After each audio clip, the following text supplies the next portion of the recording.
Hi Team Value, JJ here, welcome back. Well, today we're going to have a look at more of what super investor Howard Marks has been saying recently. He talks about a bubble. He was asked if he sees a bubble in the market, so he talks about that. He talks about being contrarian, when it's a good time to be contrarian, and there's better times than others. And he also talks about taking the temperature of the market cycle, and he's written a book about that. So let's see what he's got to say. But do you see any bubbles within the market now? On the positive side, there are people who believe that that the AI stocks, for example, are in a bubble, and most bubbles do surround something that's new, and this one does, and something that everybody's very impressed by. I don't know enough about AI to know if this is excessive or justified, But you know, you would look at the things that are most exciting to most people, and largely at the things that are new. Now, so that is tick some of the boxes there. He doesn't come out and say that it's a bubble. He says he doesn't know enough about it. He's very guarded. He doesn't sort of predict and pick bubbles, and he's only done it a few times. But he is obviously guarded about what he's saying there. What about talks about the downside next? Does he see anything, you know, if there's a bubble, something that's exuberant, inflated, what's on the downside? Because that's what he's been interested in as a value investor. In terms of excesses on the downside, you would have to wonder about China. I mean, China has been marked down by everybody. Many people describe it as uninvestable.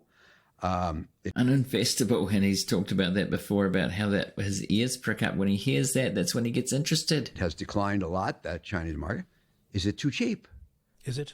Well, again, I don't know. I suspect that it may be, but I don't know enough about it to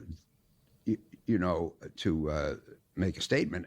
And one of the rules, as you know, is that it's okay to have an opinion on these subjects. It's just not okay to bet the client's money. Yeah. Well, they have had bets in China. You can see on Data Roma, for instance, we can see the Oak Tree portfolio of what they've been buying. And in Q1, they did buy some things in China. So he's saying he's not sure here, but they definitely have some investments in China there. So not sure about the AI bubble, but definitely going a little bit into China and in other markets that have been very cheap in South America and so forth. Now he talks more about being contrarian. Let's listen to what he says. Absolutely. Which brings us to the whole contrarian investing field. So how important is it to be contrarian in finance? Well, I think it's essential. Contrarianism merely means betting against the consensus. Yeah. On every subject, there's a consensus. There's what most people believe is the case. Now that comes to mind, just a button there, that the consensus with, say, NVIDIA, and I've made videos about this too recently, 90% of Wall Street analysts have a buy rating on NVIDIA right now, even at the valuation that it is. So this is recently. This is not even a few months ago. This is right now. When the consensus is too strong and there's too much optimism that the consensus outcome will apply, maybe the odds for betting on the improbable outcome are so high that it's a compelling bet. The consensus, if you take that into the investment markets, the knowledge consensus is already embodied in the price of every asset. Maybe you can find times when you think the consensus is wrong, and you can do better by betting against it. Usually because the payoff is so high for doing the thing that is considered unlikely. Now, I want to stress that I don't think it's a good idea to routinely say, well, what does the consensus think? Let's do the opposite. The process has to be much deeper than that. You have to say, what does the consensus think? What do I think? What's wrong with the consensus thinking. Why did they think that way? What could make the error of their ways exposed? So it's a very deep question, but you don't usually make much money by betting on the thing that everybody else loves. The big money is made by betting on the things they hate, which as a result are cheap, if you're right. That's an interesting question, what he said there, an interesting statement. You don't make much money betting against the consensus because, as we know, if you short things and there's exuberance, so if we think of if you've been betting against NVIDIA, if you've been shorting NVIDIA or even Tesla's, some well-known investors did short Tesla while it was going up. You don't know when the top is. It's really hard, and you can kind of lose infinite amount of money. So it's tough to do. So I see what he's saying there. It's better to find things that are unloved, that are undervalued, and look for that. So look away from the crowd. Look away from the consensus. So if you're getting value out of this video so far, please remember to smash that like button to help the algorithm to spread it to more people. And if you're new here, do consider subscribing to get more of this kind of content in the future. Now we're going to see what Howard Marks says more about being contrarian in a frothy market. Yeah. Do you think it's easier to be contrarian when markets are really frothy and bullish, or when they are fearful? Well, that's a great question. I think it's easier when the markets are frothy, because but frothy is difficult to measure, right? Well, it is, but and difficult to measure in terms he wasn't willing to say whether AI was in a bubble or not. It definitely could be considered frothy, but frothy and a bubble are different things. I use a certain barometer, nothing tangible, but I spend a lot of time trying what I call take the temperature of the market and get a sense for whether other people are operating out of extreme optimism or extreme pessimism. So he's written a book about this, Mastering the Market Cycle. I'll put a link to that in the description. Really good book where he talks about this, taking the temperature of the market. He gives some examples how to do that.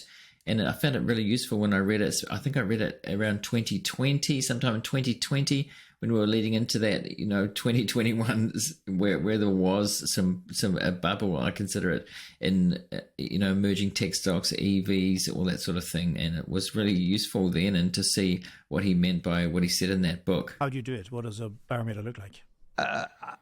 I just look at what opinions are being expressed, how uniformly are they held, how strongly are they held, how self-satisfied are the people who are holding them. And you get into, for example, a bubble like the internet bubble of 2000, and the people who are holding those opinions and making the most money are doing it for the silliest of reasons. Their justifications just don't hold, and so hopefully you can see through that and get off the train before they ride it off the cliff. And the Howard Marks barometer just now? Well, moderate. In fact, I wrote in one of my memos. Moderate. So he's talking about the overall market here, not just a sector of the market. So kind of moderate in terms of the cycle Almost temperature. Recently that people say that they're the most uncertain they've ever been. In my book, that's healthy. You should be uncertain. When you're certain, that's dangerous. Yes. So he's been through many cycles, many market cycles here.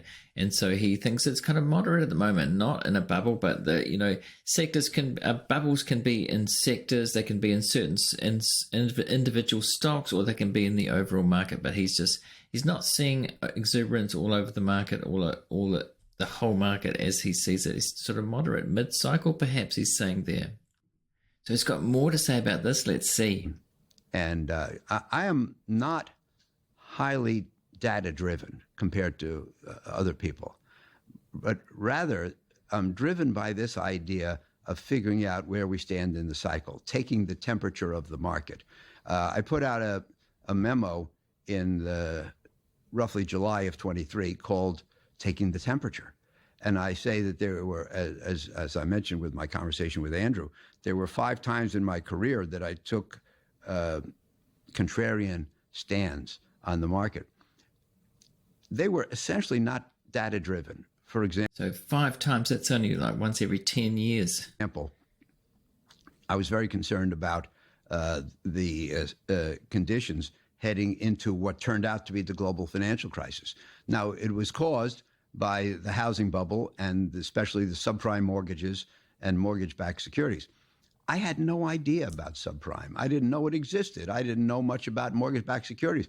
I only knew that the markets were acting in a carefree, non-risk conscious manner, which to me is the most dangerous thing.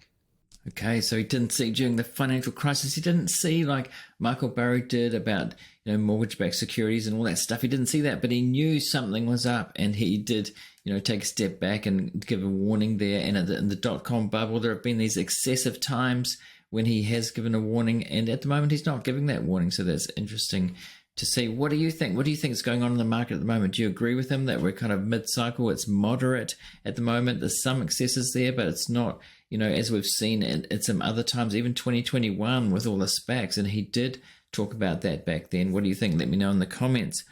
Now, we do talk about this kind of thing more on Patreon here. This is the Patreon, the Art of Value Patreon. I do weekly investing updates, as you'll see there. Once a week, I talk about things that I don't talk anywhere else. And also I've started this investing education, this sort of secret sauce on investing for stock analysis. I've done 2 videos there so far. The intro to ROCE, ROCE was the first one. It was it's a number 0 to look at things when we first look at stocks, and then starting off right at the beginning. And talk about approaches to investing, and then I'll get more into it. So if you're interested in that, I'll put a link to that in the description and see you over there. Now I'm going to put a link on the screen to what YouTube thinks that you should watch next if you're watching this on YouTube, and I'll put a link to a subscription as well. And thanks to everybody for watching or listening on whichever platform you're doing that, and I'll see you in the next one.